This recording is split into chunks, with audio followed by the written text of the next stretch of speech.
Pernahkah kamu melihat seseorang gagal, lalu tanpa sadar muncul perasaan lega di dalam dirimu? Mungkin kamu tidak tertawa, mungkin kamu bahkan merasa sedikit bersalah karena merasakan itu. Namun jauh di dalam pikiran manusia, ada sebuah fenomena psikologi yang sangat nyata. Fenomena ini menjelaskan kenapa terkadang manusia diam-diam merasa senang ketika orang lain mengalami kegagalan.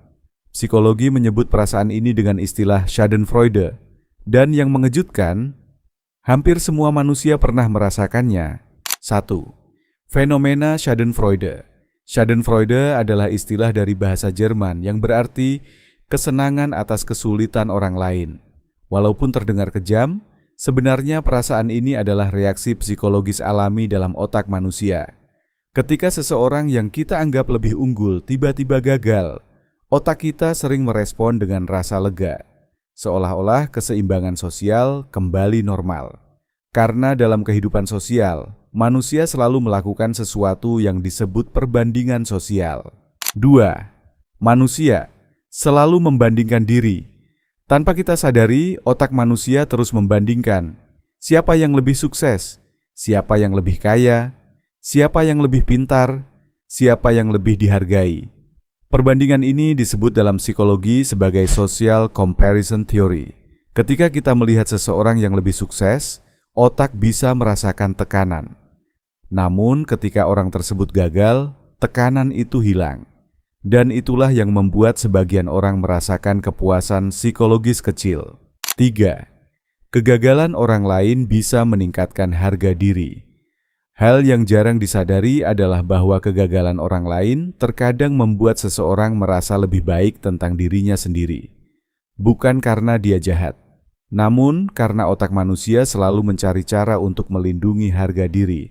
Contohnya, jika seseorang yang sangat sombong tiba-tiba gagal, banyak orang merasa puas, karena kegagalan itu terasa seperti keadilan sosial, seolah-olah dunia kembali seimbang.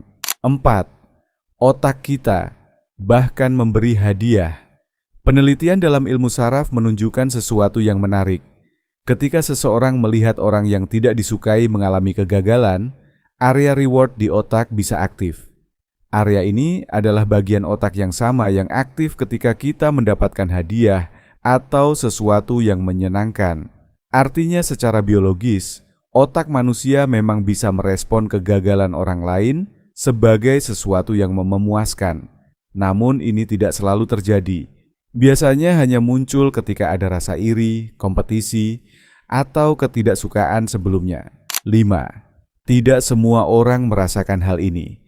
Menariknya, tidak semua orang mengalami Schadenfreude dengan intensitas yang sama. Orang yang memiliki empati tinggi biasanya lebih sulit merasa senang atas penderitaan orang lain. Sebaliknya, lingkungan yang penuh kompetisi sering memperkuat fenomena ini. Misalnya, di sekolah, di tempat kerja, di media sosial. Semakin sering manusia dibandingkan satu sama lain, semakin besar kemungkinan perasaan ini muncul. 6. Media sosial memperkuat fenomena ini. Di era media sosial, kehidupan orang lain terlihat seperti kompetisi yang tidak pernah berhenti. Orang memamerkan kesuksesan, pencapaian, kehidupan yang terlihat sempurna.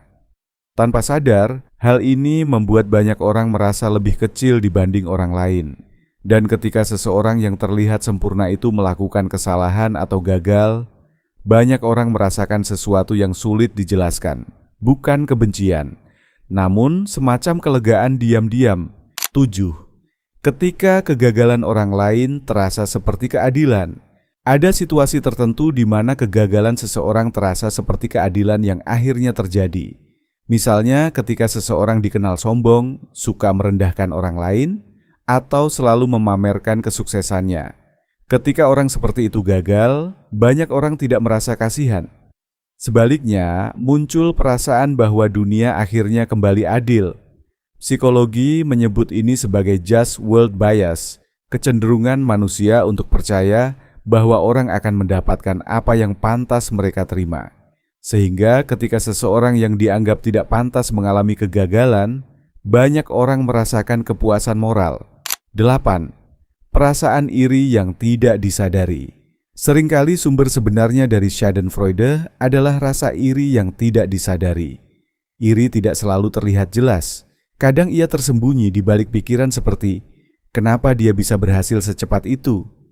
Kenapa hidupnya terlihat lebih mudah? Ketika orang tersebut akhirnya gagal, perasaan iri itu berubah menjadi kelegaan psikologis. Seolah-olah perbedaan antara kita dan mereka tidak lagi terlalu jauh.